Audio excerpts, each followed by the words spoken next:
سامنے تکیے پر رکھا ہوا تھا۔ وہ بیڈ پر کھونے کے بل اوندھی لیٹی ہوئی تھی۔ اسکرین کی روشنی اس کے چہرے کو چمکا رہی تھی۔ وہ تھوڑی تلے ہاتھ رکھے دوسرے ہاتھ کی ایک انگلی لیپ ٹاپ کے ٹچ پیڈ پر پھیر رہی تھی۔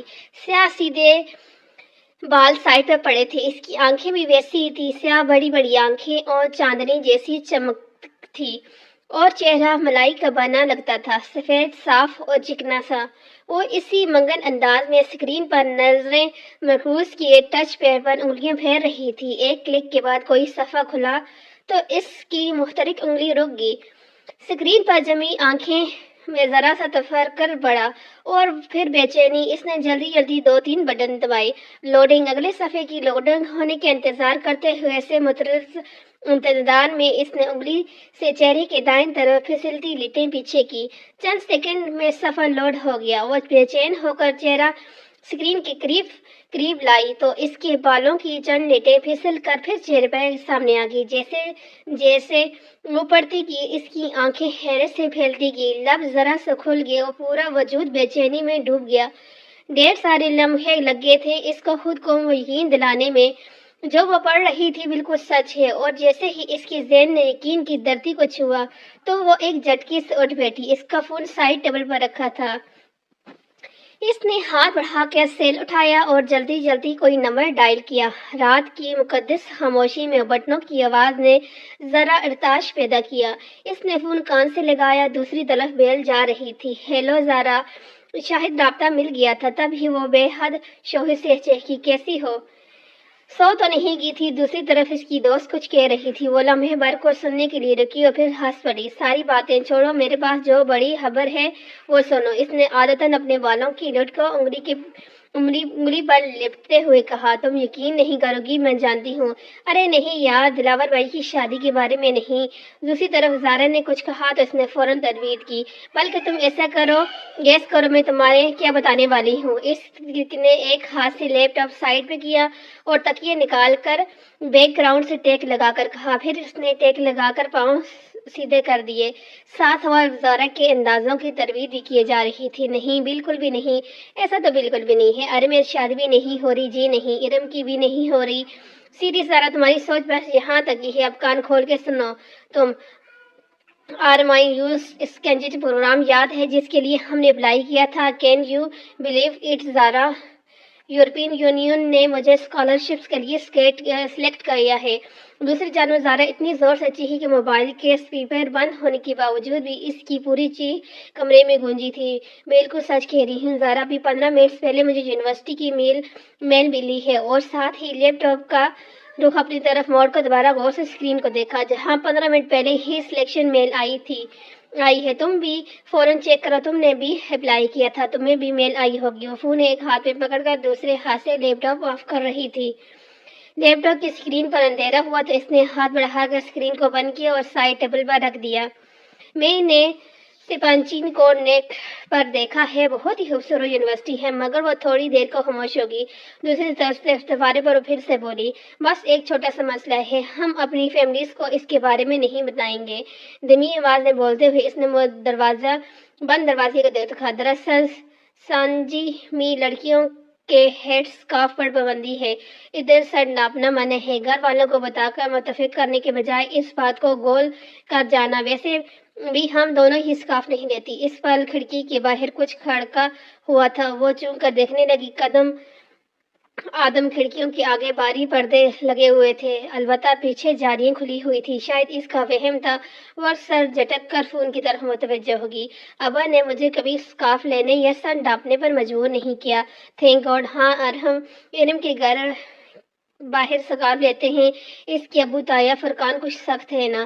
پھر وہ بیڈ سے ٹیک لگاتے ہوئے نیم دراز ہو کر بتانے لگی، پرمیشن کا تو کوئی مسئلہ نہیں، ابا اسپین سے آنے کی اجازت نہیں دیتے، مگر ترکی میں اسپین پھوپھو رہتی ہیں تو وہ مان گئے تھے۔ ویسے بھی انہیں اپنی بیٹی پر پورا بھروسہ ہے۔ پھر وہ چند لمحے اپنی دوست کی باتیں سنتی رہی۔